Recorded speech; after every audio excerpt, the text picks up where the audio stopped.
Je veux que tu obéisses à mes instructions. Il vaut mieux dire, je veux que tu fasses ce que je t'ai demandé de faire. Je veux que tu fasses ce que je t'ai demandé de faire. Et si vous êtes une girafe, vous laissez en plus des instructions sur une petite carte, mais s'il te plaît, fais-le comme je te l'ai demandé. Seulement si tu le fais avec la joie d'un enfant qui donne à manger à un canard. S'il te plaît, ne fais pas ce que j'ai demandé si tu as peur d'une punition. S'il te plaît, ne fais pas ce que j'ai demandé si tu espères une récompense ou si tu penses que je vais t'aimer davantage. S'il te plaît, ne fais pas ce que j'ai demandé si tu as un sentiment de honte, de culpabilité ou par devoir. La vie est trop courte pour faire des choses depuis cette énergie. L'important dans la demande, c'est que la personne la prenne comme une requête et pas comme une exigence. Mais nous allons y revenir. Travaillons d'abord sur la clarté de la requête.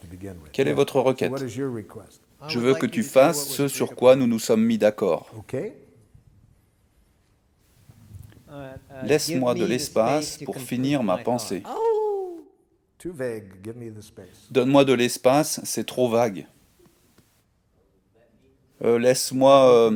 Non, laisse-moi n'est pas faisable. Pour mieux comprendre, voici l'exemple d'une femme et de son mari à un atelier. Je veux que tu me donnes la liberté d'être moi-même. Mais je te laisse libre. Non. Donnez-moi la liberté n'est pas faisable. Laisse-moi libre? Non. Permets-moi de? Non, c'est pas faisable. Qu'est-ce que vous voulez qu'il fasse quand vous dites « laisse-moi la liberté d'être moi-même » ? C'est embarrassant. Que voulez-vous qu'il fasse vraiment? Dites-le. Je veux qu'il soit d'accord avec moi et qu'il sourie, peu importe ce que je fais. Merci pour votre honnêteté. Je veux m'exprimer. Oui, personne ne peut vous empêcher de vous exprimer. Mais je suis interrompu. Ah, alors vous voulez que la personne attende la fin de votre phrase pour commencer. Ça, c'est faisable. Alors, comment savoir si la personne nous a fait une vraie requête ou c'était une exigence? Vous pouvez seulement le savoir à la manière dont la personne va vous traiter si vous ne faites pas ce qu'elle vous a demandé. C'est ce qui nous indique si c'est une vraie requête ou une exigence masquée. Dans notre mémoire, nous stockons une habitude de réagir quand les autres ne font pas ce que l'on veut. Nous stockons aussi en mémoire la façon de réagir des autres lorsque nous ne faisons pas ce qu'ils demandent. Et avec l'habitude, il est difficile de faire confiance, de faire la différence entre une requête et une exigence. Et la joie disparaît si on ne se sent pas libre de donner. Nous allons détailler un exemple pour illustrer ce que je viens de dire. Si je vous dis « je me sens seul ce soir, j'ai besoin de compagnie, est-ce que tu voudrais passer la soirée avec moi ?» Vous répondez « Ah, je suis préoccupé avec mon travail, j'ai besoin d'espace ce soir. Est-ce que tu pourrais trouver quelqu'un d'autre pour te tenir compagnie ?» Et voici ma réaction à votre réponse.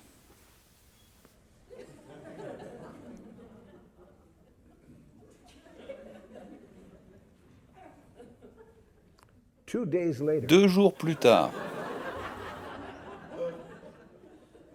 vous dites « Quel est le problème ?» Rien. Vous dites « Allez, quel est le problème ? Tu savais comme j'étais seul. Si seulement tu m'aimais. » Alors, était-ce une requête ou une exigence? Donc, nous ne pouvons pas le savoir à l'avance, même si la question est posée gentiment. Nous pouvons seulement le découvrir quand nous voyons la réaction de la personne si nous ne faisons pas ce qu'elle demande. À un moment, nous payons. Si dans le passé, nous avons utilisé, pour obtenir ce que nous voulons, la manipulation, au moins, nous ne voulons plus payer maintenant. Nous voulons être sûrs qu'à chaque fois que nous faisons une demande, il s'agit bien d'une requête. Mais ça ne veut pas dire que l'autre personne va nous faire confiance, parce que malheureusement, il y a beaucoup de coercition dans ce monde, et même si nous faisons une requête sincère, l'autre personne peut très bien entendre une exigence. Il semblait dans votre exemple que la personne se sentait déçue et abandonnée. Pas abandonné, c'est un jugement. Très blessé. Comment pouvait-elle exprimer sa demande sans que ce soit une exigence, tout en montrant qu'elle était très déçue? Elle pourrait dire, oui, donc tu as beaucoup à faire en ce moment, et tu as besoin d'être seul ce soir pour travailler. Oui. Tu es la personne la mieux placée pour comprendre l'humeur dans laquelle je suis ce soir. Est-ce qu'il y aurait un moyen pour que ton travail soit fait ce soir et que mon besoin de compagnie soit satisfait également? Nous faisons comme notre animal de compagnie. Nous montrons un respect des besoins de l'autre, sans le rendre coupable ou le manipuler. Nous essayons de trouver le moyen pour satisfaire les besoins de chacun.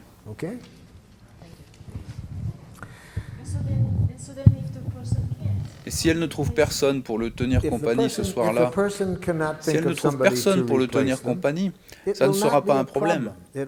Ça sera seulement un problème si elle met ses oreilles, les oreilles de chacal, et qu'elle entend un rejet.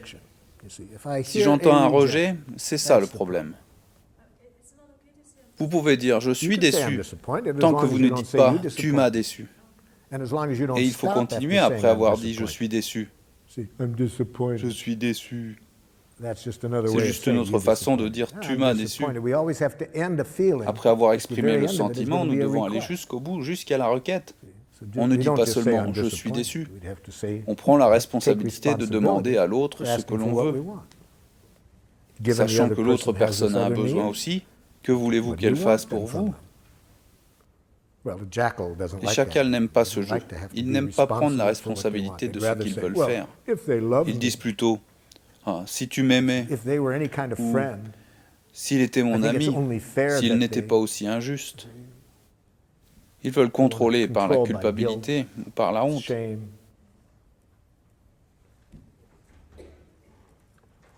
Une école m'a demandé de travailler avec des élèves qui étaient classés socialement et émotionnellement inadaptés.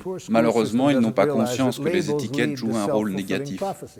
Quand vous mettez des étiquettes aux gens, ils ont tendance à se comporter comme l'étiquette. Soyez honnête, si vous étiez classé socialement et émotionnellement mal adapté, est-ce que cela ne vous donne pas une permission de faire le bazar à l'école? Les comportements s'auto-renforcent à l'aide des étiquettes. Connaissant l'étiquette, je savais que ça allait être une journée difficile. Et ça a commencé dès que je suis rentré dans la classe.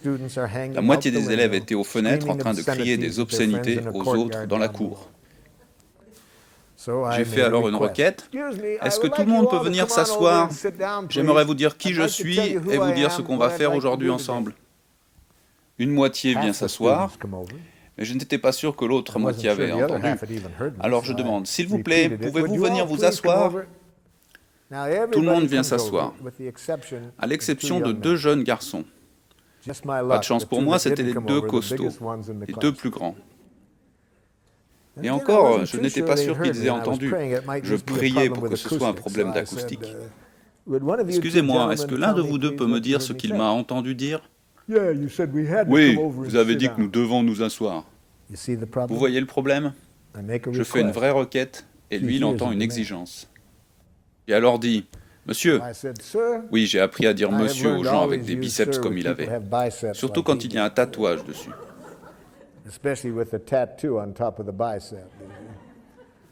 Monsieur, comment puis-je vous demander de vous asseoir sans que vous ne preniez ça comme quelque chose que vous devez faire absolument? Il a dit, « Hein ?» Vous voyez, c'est un changement de pensée radical pour quelqu'un qui a été éduqué dans un système de domination, dans des conditions de domination où l'autorité, c'est ce qui est juste et vous devez le faire. C'est une pensée radicalement différente, comme dans les écoles girafes, où personne ne donne d'ordre ou d'exigence. Je me suis rendu compte que ça n'allait pas être facile avec ce jeune homme. Il porte sans doute en lui de nombreuses traces de punition quand il ne fait pas ce que les autres exigent, ou des reproches. Je m'attendais à ce qu'il ne lâche pas comme ça, aussi facilement. Comment puis-je vous dire ce que j'ai envie de faire aujourd'hui sans que vous le preniez comme un ordre? Il m'a dit, je ne sais pas. Justement, ce qui se passe entre vous et moi en ce moment, c'est le sujet que je voulais aborder aujourd'hui.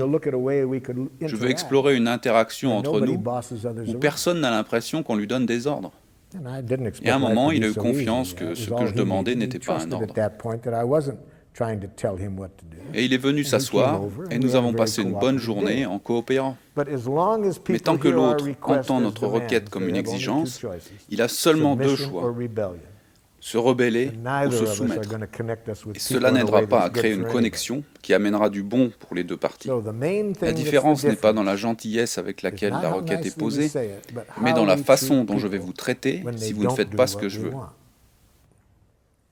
Voyons ce que répond la personne à qui vous avez fait la requête. Quelle réaction vous obtenez quand vous essayez d'être honnête, de ne pas critiquer ou de ne pas être dans l'exigence? Quelle est la réponse que vous recevez? Elle devient nerveuse et se défend. J'ai besoin de savoir ce qu'elle dit précisément. Elle se défend, ce n'est pas clair pour moi. Qu'est-ce qu'elle dit? Pour cet exercice, nous devons être spécifiques. Nous devons savoir exactement ce que la personne dit ou fait. Elle se défend, c'est votre diagnostic. Qu'est-ce qu'elle dit?